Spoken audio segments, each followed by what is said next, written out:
Hello friends, मैं खुशी स्वागत करती हूँ आपका अपने यूट्यूब चैनल खुशी टैक्स अड्डा में। आज के वीडियो में मैं आपको बताने वाली हूँ 17 दिसंबर 2022 को 48 जीएसटी काउंसिल मीटिंग में जीएसटी काउंसिल ने रूल 37A को रिकमेंड किया था।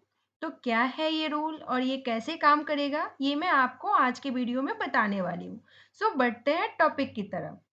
तो फ्रेंड्स, रूल 37A को जानने से पहले ये जान लेते हैं कि आखिर ये रूल लाया क्यों गया था। जैसे कि आपको याद होगा, 28 सितंबर 2022 के दिन गवर्नमेंट ने एक नोटिफिकेशन इशू किया था, वाइब नोटिफिकेशन नंबर 18/2022, जिसमें बहुत सारे सेक्शन को अमेंड किया गया था, जो कि 1 अक्टूबर 2022 से लागू होने थे। उसी नोटिफिकेशन में एक सेक्शन था, सेक्शन 41 सबसेक्शन 2, जिसमें बताया गया था the credit of input tax availed bye A registered person under subsection 1 in respect of such supplier of goods और सर्विसेज और both the tax payable when on has not been paid by the supplier shall be reversed along with the applicable interest by the said person in such manner as may be prescribed।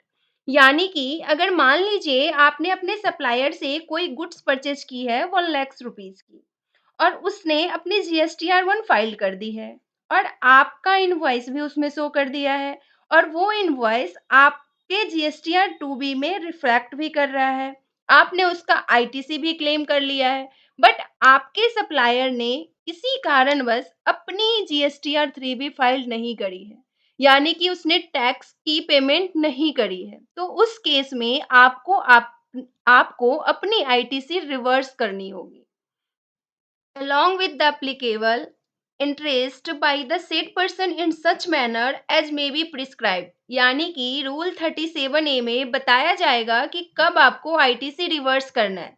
ये नहीं कि आपके supplier ने 10 days delay किया और आपको ITC reverse करनी होगी, ऐसा कुछ भी नहीं है। रूल 37A में बताया जाएगा कि कितने दिनों में आईटीसी रिवर्स करनी होगी। आगे लिखा हुआ है, provided that where the said supplier make payment of the tax payable in respect of the aforesaid supplier, the said registered person may reavail the amount of the credit reversed by him in such manner as may be prescribed। यानी कि अगर बाद में आपका supplier tax payment कर देगा तो आप दोबारा उस आईटीसी को रिक्लेम कर पाएंगे या नहीं, उसका भी बताया जाएगा रूल 37A में।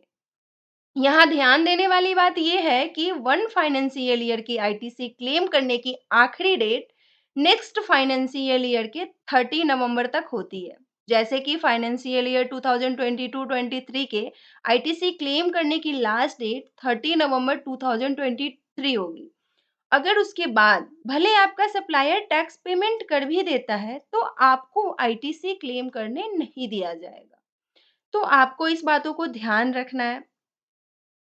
आशा करती हूँ आपको ये इन्फॉर्मेशन आपके लिए हेल्पफुल हो। अगर आप इससे रिलेटेड कोई और भी जानकारी चाहते हैं तो मुझे कमेंट करके बताएं, मैं उससे भी रिलेटेड वीडियो आपके साथ शेयर करूँगी। वीडियो अच्छी लगी हो तो लाइक कर देना, शेयर कर देना एंड सब्सक्राइब कर देना। Thanks for watching.